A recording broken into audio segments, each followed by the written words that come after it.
Tanta gente foi curada, tanta gente foi liberta, tanta gente foi restaurada, acabamos de ler aqui. Porque a pergunta vai ser exatamente essa: Senhor, em teu nome eu não profetizei, em teu nome eu não curei, em teu nome eu não fiz e aconteci. Queridos, não adianta fazer nada disso se a nossa vida não estiver em conserto com Deus.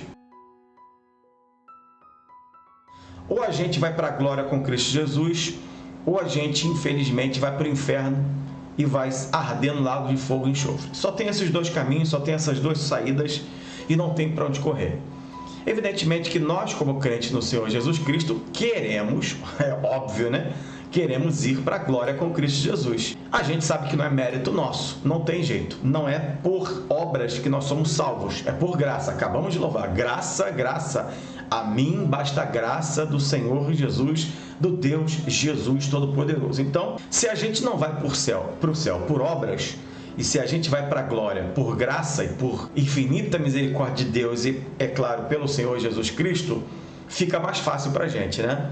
E mesmo ficando mais fácil, às vezes a gente se complica. Às vezes a gente se complica porque, infelizmente, as lutas e as provas, elas vão aumentando, as facilidades do mundo vão chegando, e à medida que o mundo vai oferecendo facilidade para mim e para você, se a gente não vigiar, a gente vai embarcar no pecado, a gente vai se embrear no pecado, não vai conseguir sair do pecado e vai morrer no pecado. E se morrer no pecado, infelizmente não está salvo. Então é preciso que a gente entenda e coloque em nossos corações a certeza de que realmente eu estou aqui agora adorando e glorificando a Deus, você está aí adorando e glorificando a Deus, mas o texto fala que nem todo o que me diz Senhor, Senhor, entrará no reino dos céus, mas aquele que faz a vontade de meu Pai que está nos céus. Então já começamos a ver aqui um pequeno sinal de Cristo falando para mim e para você que o que realmente nós precisamos para herdar o reino dos céus. Primeiramente, confessarmos ao Senhor Jesus como Salvador das nossas vidas, mas está escrito: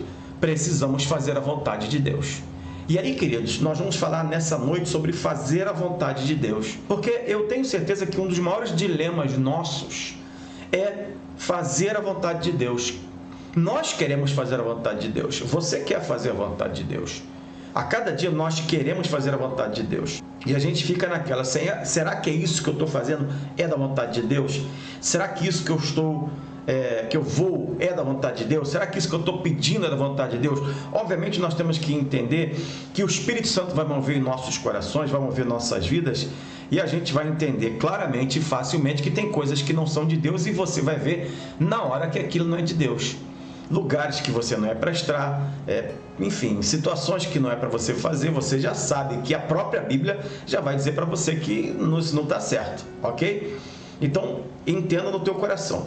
Quando a gente fala de vontade de Deus, a gente fala de coisas que dizem pra gente que alguma coisa vai acontecer e a gente precisa caminhar e precisa ou investir, ou fazer, ou falar, ou ir, ou ficar, ou não ir.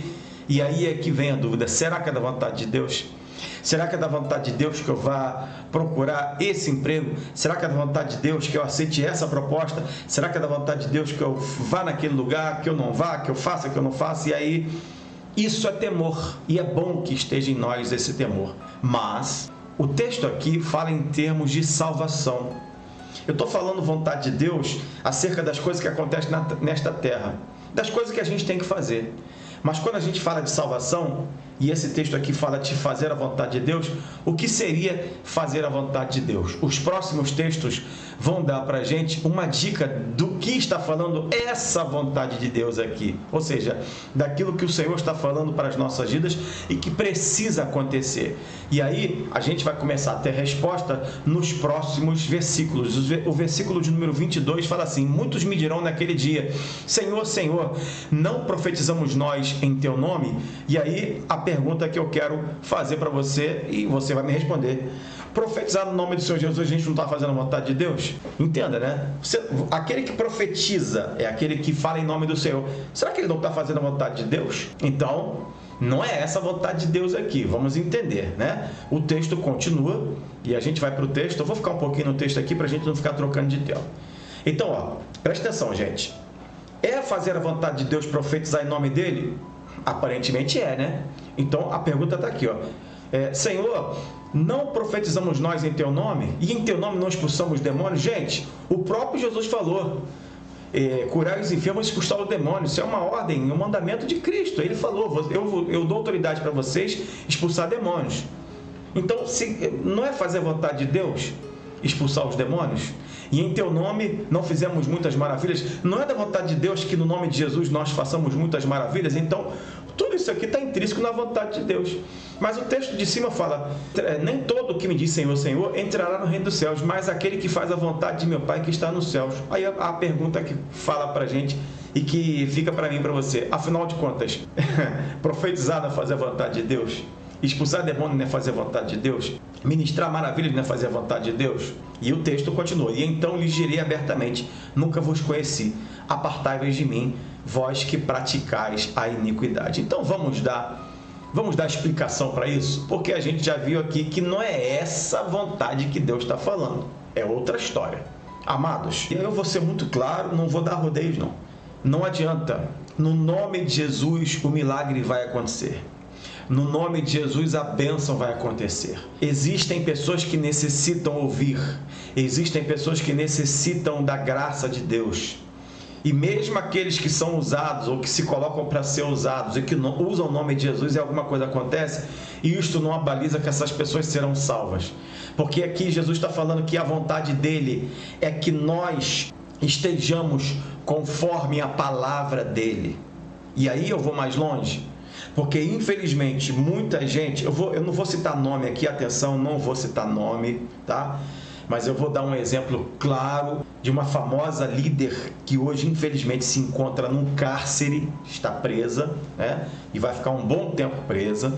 Esse ministério aqui no Rio de Janeiro tinha um nome e era famosíssimo, lotadíssimo. E enfim, e essa pessoa ficou famosa, inclusive, mas infelizmente aconteceu um crime na sua casa e depois esse crime foi descoberto e foi descoberto que a mandante do crime e os participantes foram ela, que está presa agora com mais filhos, enfim, deu a confusão, você já deve saber. O ministério, aparentemente, quem olhava de longe, né? Nossa, ministério lotado, aparentemente sinais, maravilhas acontecendo, curas, restauração, gente se convertendo, um monte de ministério aberto, e quanto mais ministério aberto, mais uma porta para você pregar que Jesus Cristo é o Senhor. Mas de repente tudo isso se ruiu. Se ruiu, queridos, porque infelizmente estava debaixo do pecado. Se ruiu porque as pessoas que estavam à frente estavam com a vida no pecado. Aí você vai dizer assim, mas pastor, como tanta gente foi curada, tanta gente foi liberta, tanta gente foi restaurada? Acabamos de ler aqui. Porque a pergunta vai ser exatamente essa, Senhor, em teu nome eu não profetizei, em teu nome eu não curei, em teu nome eu não fiz e aconteci. Queridos, não adianta fazer nada disso se a nossa vida não estiver em conserto com Deus. Então eu só estou citando um pequeno exemplo para que você entenda que nós temos que tomar muito cuidado, porque, por exemplo, o que eu estou fazendo agora aqui é sensacional. Eu recebo comentários de pessoas que dizem assim, olha, essa palavra falou minha vida, pastor, que Deus te abençoe o teu ministério, que Deus falou comigo. Mas, queridos irmãos, você, claro, isso é para mim também. Se eu não fizer a minha parte, se eu não obedecer, nesse sentido de ter a minha vida voltada para Deus e em concerto com Deus, tudo isso que eu estou fazendo aqui vai ser em vão. Muita gente vai ser abençoada, muita gente vai receber vitória, muita gente vai receber palavras maravilhosas, mas eu mesmo não vou conseguir nada para a minha vida porque a minha vida estava completamente fora daquilo que Deus realmente queria. Alguém entende o que Deus está falando? Isso aí eu posso citar outras coisas, outras situações. Mas é necessário que a gente entenda que isso pode acontecer conosco e por isso nós temos que vigiar. Por isso que nós temos que olhar para dentro de nós e a cada dia falar, Senhor, restaura a minha vida, conserta a minha vida. Senhor, ministra sobre a minha vida a Tua paz, Tua graça, Teu amor. Eu não quero, Senhor, fazer as coisas em vão, porque passa a impressão, amados irmãos, infelizmente, talvez essa fosse a sensação desta pessoa e desse ministério, né? Porque Deus opera, você profetiza, se cumpre a palavra profética, você ora, o milagre acontece, às vezes as pessoas são curadas, restauradas, os casamentos são restaurados, acontece tudo. A igreja fica lotada e vem gente famosa, vem pregador famoso e é tudo, sabe, tudo daquele jeito, e você pensa assim, que bom, eu estou praticando meu erro aqui, mas Deus não está nem aí, porque está tudo acontecendo, até que um dia a casa cai, até que um dia, infelizmente, o castelo de areia é derrubado por uma grande onda, e foi o que aconteceu. Para que isso não aconteça nem comigo, nem contigo, primeiramente, a nossa vida precisa estar na presença de Deus. Fato. A tua vida precisa estar conforme o Senhor quer. Fato. Nem eu, nem você podemos, de maneira nenhuma, ficarmos subjugados àquilo que está prejudicando a gente, como se a gente não tivesse força para sair daquilo. Lembre-se, o Espírito Santo está sobre a tua vida. O Espírito Santo está sobre nós. Então, por nós a gente não consegue, mas o Espírito Santo que está em nós nos dará força para a gente lutar, para a gente vencer e para a gente a cada dia vencer todo o mal que aflige. Diz a Bíblia: sujeitai-vos, pois, a Deus, resisti ao diabo e ele fugirá de vós. Mas está escrito que nós temos que fugir da aparência do mal. Então, qual é o início do fim de muita gente que se julga o tal ou a tal? Não sabe fugir da aparência do mal. Até rimou. Por quê? Deus está revelando e a revelação está se cumprindo. Deus está usando em profecia, a profecia está se cumprindo. Deus está usando para curar e as pessoas estão sendo curadas. E se a gente não se tocar, a gente vai falar assim: ah, que legal. Mas, queridos, somos apenas instrumentos. O que esse texto relata para a gente é que a gente, eu e você, nós sempre seremos instrumentos e acabou. Então, como instrumentos seremos usados, mas se esse instrumento não estiver certinho, de nada adianta. Vai ser uma obra em vão. Vai ser, infelizmente, sacrifício de tolo. E nem eu nem você queremos isso. Nós não queremos. Nós não admitiremos para as nossas próprias vidas que, depois de um bom tempo, a gente, na presença de Deus, achando, fazendo e acontecendo, indo para a igreja, buscando, adorando, glorificando, mas, infelizmente, a gente não tratou de deixar Deus consertar a nossa vida. Só que as coisas foram acontecendo legais e você falou: beleza, Deus está aprovando isso, Deus está aprovando coisíssima nenhuma. Deus não está aprovando pecado nenhum, Deus não está aprovando nenhum tipo de desvio, até que a casa cai. Isso pode acontecer com qualquer um de nós. Mesmo assim, ainda há tempo. Enquanto Jesus não volta, ainda há tempo. Esse texto aqui já relata quando o Senhor vai dizer quem é salvo e quem é condenado. Aqui já é o grande julgamento. E então lhes direi abertamente: nunca vos conheci, apartai-vos de mim, vós que praticais a iniquidade.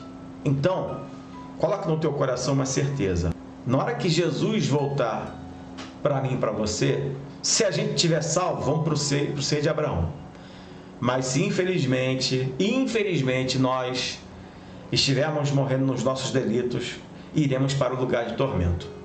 E aí, naquele grande dia, quando os livros se abrirem, quando o julgamento acontecer, a gente lá vai tentar ainda, dar um migué: Senhor, mas eu era pastor, eu era missionário, eu era presbítero, eu pregava, eu profetizava, um monte de gente foi curada, um monte de gente foi restaurada, eu não faltava um culto, eu não perdi uma santa ceia, eu fui dizimista fiel até o último dia da minha vida. Apartai-vos de mim, vós que praticais a iniquidade, eu nunca te conheci, não sei nem quem você é.